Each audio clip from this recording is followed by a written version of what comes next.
Isang taus-pusong pasasalamat sa 38th PMPC Star Awards for Television sa parangal sa GMA Network bilang Best TV Station of the Year.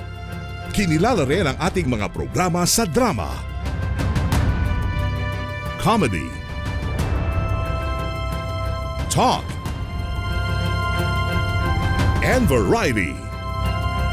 Umani rin ang parangal ang ating mga programa sa public affairs. Pinarangalan din ang talento ng ating mga kapuso sa larangan ng acting. At sa kanilang husay sa hosting. Ang tagumpay na ito ay alay namin sa lahat ng mga kapuso mula sa GMA. Forever One with the Filipinos.